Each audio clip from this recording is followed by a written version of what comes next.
Hey everybody, hey, this is for Robert RFDilla07, who wrote on Twitter that at one point when he was following the Raiders' attempt to move to Las Vegas, which turned out to be unfortunately successful for Oakland, he followed me because he thought I had the inside scoop, and apparently I disappointed him because it didn't turn out that way.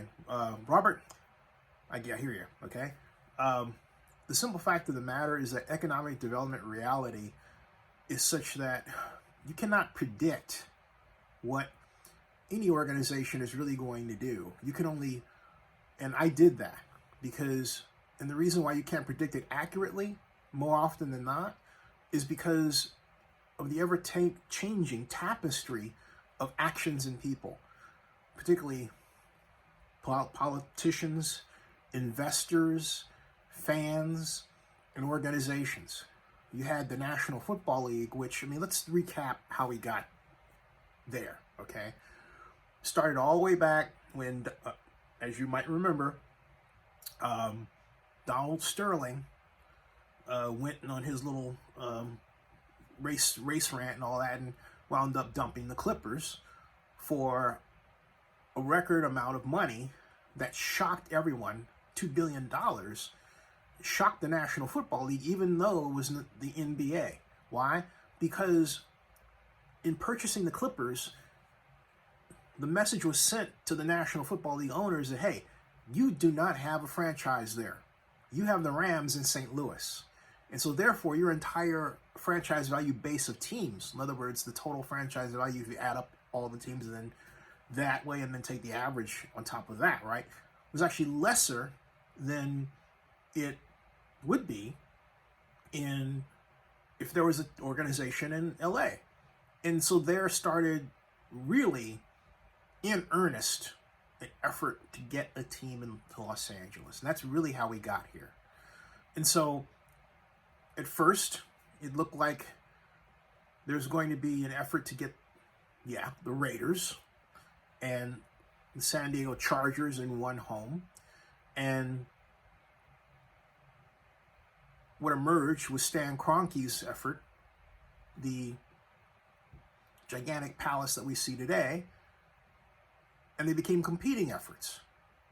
And the National Football League set up a kind of a straw person, making everybody think, hey, this is going to be a deal where the home teams are going to be favored, and it didn't work out that way. And that's why we're still in court, okay? Because the NFL set up a situation where that gave them a great political head fake.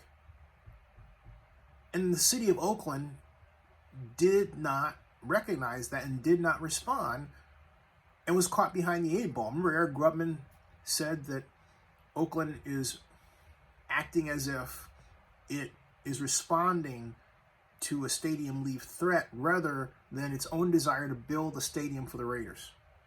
And on top of that, and this came out later, there's a lot of tapestry of events that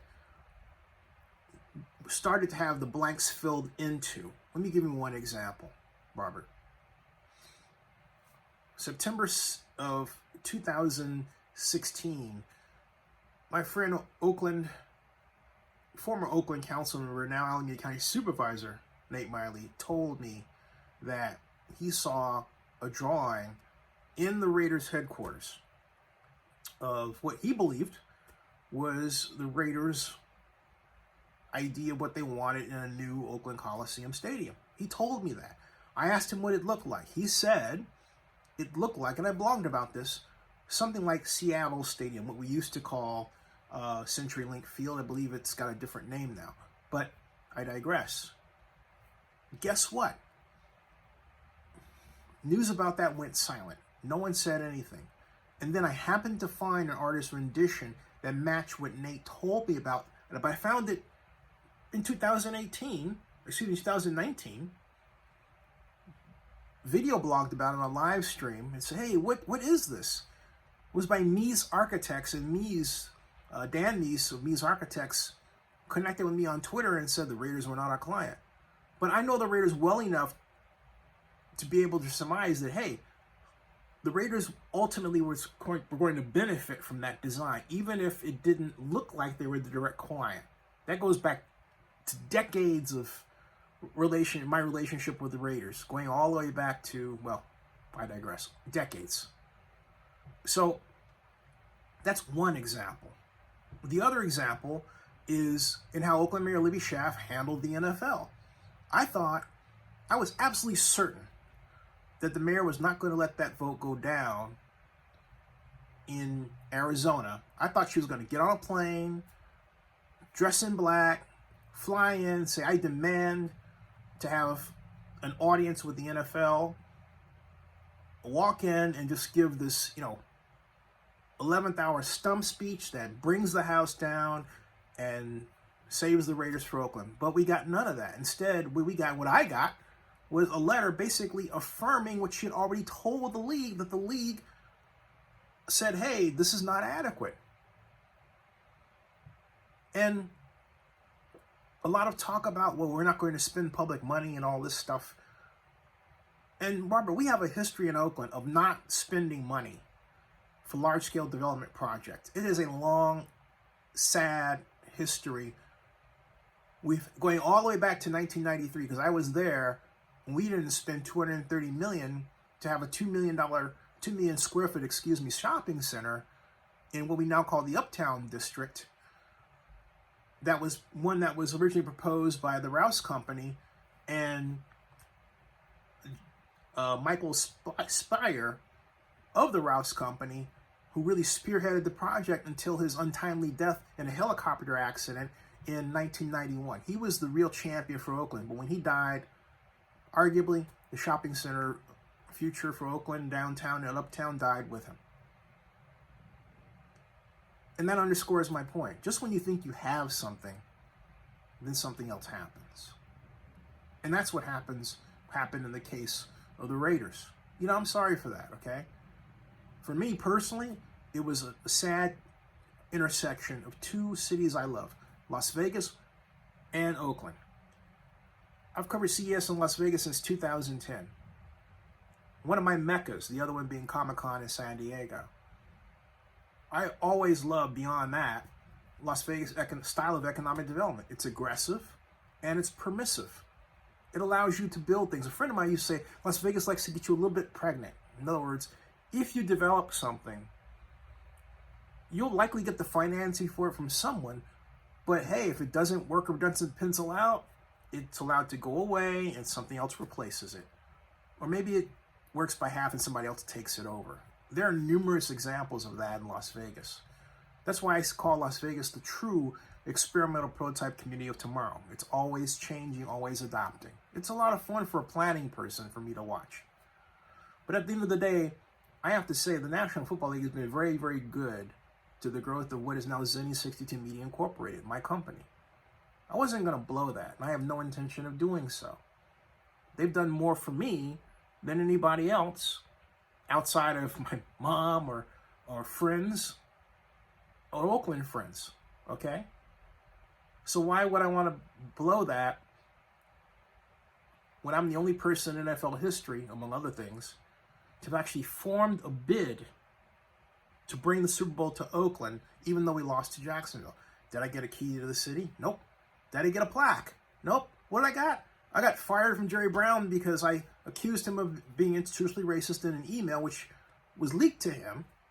And rather than saying, I need to sit down and talk with Zenny, and this happened at the time, okay, when Bill Claggett, the economic development director, had actually saved $80,000 for my Oakland Alameda County Sports Commission, that the city attorney and the then head of the Joint Powers Authority told me I would not get federal approval to do in terms as a nonprofit for 2 years. I got it in 4 months.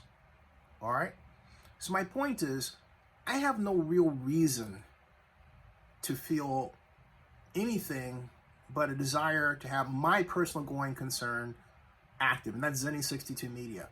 At the end of the day, I could not control what the city of Oakland did. They didn't want to listen to me. And after, did the mayor did Libby have a post-mortem, a debriefing to say, what did we do wrong? Nope. And if she did it internally with her staff. She didn't make it known to me. let alone ask me, even though I played a major role in reporting it, as you acknowledge. Thank you. So I just want to get it out there. I agree. I hear what you're saying. There's a lot I couldn't control, wanted to, but I can only control what is in front of me per se. Zenny62 Media and myself, and I can only influence and help those people who want to be influenced and helped. But if the city doesn't want to take my advice, that's the city's fault. And if there are people who have some issue with me not acting in a journalist sense, look, I'm not a journalist. I'm a blogger and a vlogger. I state where I'm coming from. I tell you why. And if I disagree with something, you know it. And if I'm a critic, you'll know it. I'm not trying to be objective. That's not the role here. And I prize other people who are not of the same point of view as I am to express their point of view. That's the way it ought to be. That is an outgrowth of my love for system dynamics and the presentation we call mental models and system dynamics, but that's another story for another time. Subscribe to Zenny62 and bookmark oaklandnewsnow.com.